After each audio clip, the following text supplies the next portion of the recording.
Good morning, class 9, and welcome to geography class. And this is the 8th video on the second chapter, that is the physical features of India, यानी भारत का भौतिक स्वरूप। और इसमें पिछले lecture में हमने पेनिनसुलर प्लेट्यू के बारे में पढ़ा था, यानी कि प्रायद्वीपीय पठार के बारे में पढ़ा था। और इस प्रायद्वीपीय पठार को मैं सबसे पहले आपको मैप पे शो करना चाहूँगी। तो सबसे पहले आपकी स्क्रीन्स पर एक मैप आ गया होगा और ये इंडिया का मैप है, आप देख सकते हैं। और इस मैप में मैं आपको इंडिया के जो हमने कल पठार पढ़े थे उनके बारे में मैं आपको दिखाती हूँ। तो सबसे पहले तो हम देखेंगे सेंट्रल हाईलैंड के बारे में, जिसमें मैंने आपको बताया था कि ये जो है नर्मदा रिवर के नॉर्थ में है और ये मालवा प्लेट्यू का एरिया कवर करता है। तो आप देख सकते हैं अपनी स्क्रीन्स पर, जो ठीक सेंट्रल इंडिया में आपको मालवा प्लेट्यू दिखेगा। और ये भी बताया था मैंने आपको कि ये विंध्या रेंजेस के ऊपर है। विंध्या रेंजेस जो हैं इसके साउथ में आती हैं, तो आप देख सकते हैं विंध्या रेंजेस जो हैं वो इसके साउथ में आ रही हैं। और अरावली रेंज जो है वो इसके नॉर्थ वेस्ट में आती है, यानी कि इसके उत्तर पश्चिमी भाग में आती हैं। तो आप देख सकते हैं कि अरावली भी जो है वो आपका उत्तर पश्चिमी भाग में आ रहा है। तो ये आपका मालवा प्लेट्यू था, और यानी कि मालवा का पठार था। और उसका वेस्टवर्ड यानी कि उसका जो वेस्टवर्ड एक्सटेंशन था, यानी कि जो उसका पश्चिमी एक्सटेंशन था, वो कहाँ आ रहा था? राजस्थान के तरफ आ रहा था। तो आप देख सकते हैं राजस्थान के पास है वो, उसका जो वेस्ट पार्ट है। और उसका जो ईस्टवर्ड एक्सटेंशन था, यानी कि उसका जो पूर्वी विस्तार था, वो कहाँ? छोटा नागपुर प्लेट्यू। तो आप देख सकते हैं उसके ईस्ट में क्या है? छोटा नागपुर प्लेट्यू है। और यहीं पर जो है वो आपका बुंदेलखंड और बाघेलखंड के नाम से भी इसको जाना जाता है।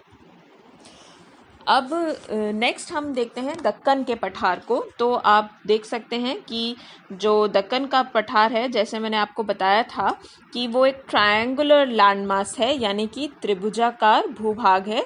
तो आप देखिए कि जो इंडिया के साउथ में जो आपको दिख रहा है, तीसरा जो पोर्शन आपको येलो पोर्शन दिख रहा है, वो ट्रायंगुलर है, यानी त्रिभुजाकार है। और ये कहाँ है? South of the Narmada river. Narmada river वहाँ पे बह रही है, उसके ठीक उसके साउथ में है। तो और सतपुरा रेंज जो है, सतपुरा रेंज आप देख सकते हैं, सतपुरा पहाड़ियाँ आप देख सकते हैं, उसके जो है वो नॉर्थ में आती हैं, यानी कि डेक्कन प्लेट्यू के, यानी दक्कन के पठार के उत्तरी भाग में सतपुरा रेंज आप देख सकते हैं। और उसका जो इसी के साथ साथ मैंने आपको बताया था वेस्टर्न घाट्स और ईस्टर्न घाट्स के बारे में। तो आप देख सकते हैं अपने मैप पे कि वेस्टर्न घाट यानी कि पश्चिमी घाट आप देख सकते हैं कैसे पश्चिमी घाट जो हैं वो दक्कन के पठार के पश्चिमी भाग में है। और वहीं पर ईस्टर्न घाट्स भी हैं, यानी कि पूर्वी घाट दक्कन के पठार के पूरब की तरफ जो है आप वो देख सकते हैं, बॉर्डर जो है इंडिया का वो पूरा ईस्टर्न घाट्स हैं। तो ये था आपका आप कह सकते हैं मैंने आपको ये पेनिनसुलर प्लेट्यू यानी कि प्रायद्वीपीय पठार के जो इम्पोर्टेंट पोर्शंस थे वो मैंने आपको मैप पे दिखा दिए हैं। आज हम स्टार्ट करेंगे नया टॉपिक जो है कि द इंडियन डेजर्ट, यानी कि भारतीय मरुस्थल। तो the Indian desert is a large arid region in the north western part of the Indian subcontinent. जो भारतीय मरुस्थल है वो एक तो बहुत बड़ा और शुष्क क्षेत्र है, यानी कि एरिड यानी कि शुष्क, यानी कि वहाँ पे बहुत नमी नहीं है, वहाँ पे तो सूखा एरिया है। और ये कहाँ पर है? उत्तर पश्चिमी भाग कहाँ का? इंडियन सबकॉन्टिनेंट का, यानी भारतीय उपमहाद्वीप का उत्तर पश्चिमी भाग है ये। और इसे हम एक और नाम से जानते हैं, उसका नाम है थार डेजर्ट, यानी थार का मरुस्थल। It is the world's 7th largest desert. तो ये दुनिया का 7वें नंबर का मरुस्थल है, 7वें नंबर का सबसे बड़ा मरुस्थल है। With an area of 2 lakh square kilometre, तो ये 2 लाख वर्ग किलोमीटर में फैला हुआ है। It lies on the western margin of the Aravalli hills. ये अरावली जो पहाड़ियाँ हैं उसके पश्चिमी किनारे पर है। अभी आपने देखा था मैप पे अरावली हिल्स को, तो अरावली हिल्स के पश्चिमी भाग में है, पश्चिमी किनारे पर है। It stretches mainly in the state of Rajasthan and x tends into Haryana, Punjab and Gujarat. ये पहला तो इसका जो मुख्य स्टेट है, जहाँ पे ये मुख्य प्रदेश है, जहाँ पे ये पूरे एरिया में फैला हुआ है, वो है राजस्थान। और साथ ही साथ ये कुछ जगह एक्सटेंड होता है, जैसे कि हरियाणा और पंजाब, और साथ ही साथ राजस्थान के ठीक नीचे जो आपका स्टेट मिलता है वो है गुजरात, वहाँ पे ये एक्सटेंड होता है। नेक्स्ट पॉइंट है कि it is an undulating sandy plain with sand dunes. ये बालू के टीलों से ढका एक तरंगित मैदान है। अनड्यूलेटिंग सैंडी प्लेन मीन्स तरंगित जो है वो मैदान है। यहाँ पे वेव्स में आपको दिखेगा। मैं इसकी फोटोग्राफ भी आपको दिखाऊंगी, जब मैं ये पढ़ा लूँगी आपको तो आपको इसकी फोटोग्राफ दिखाऊंगी, तो आप उससे देख पाएंगे कि कैसे ये तरंगित मैदान है और ये बालू के टीलों से ढका हुआ है। सैंड ड्यून्स यानी बालू के टीले। It receives very little rainfall. ये हम सब जानते हैं कि वहाँ पे बहुत कम बारिश होती है, कम वर्षा होती है, और इतनी कम कि बिलो 150 मिलीमीटर पर ईयर, कि प्रति वर्ष वहाँ पे 150 मिलीमीटर से भी कम पानी पड़ता है। Therefore, vegetation cover is very less here.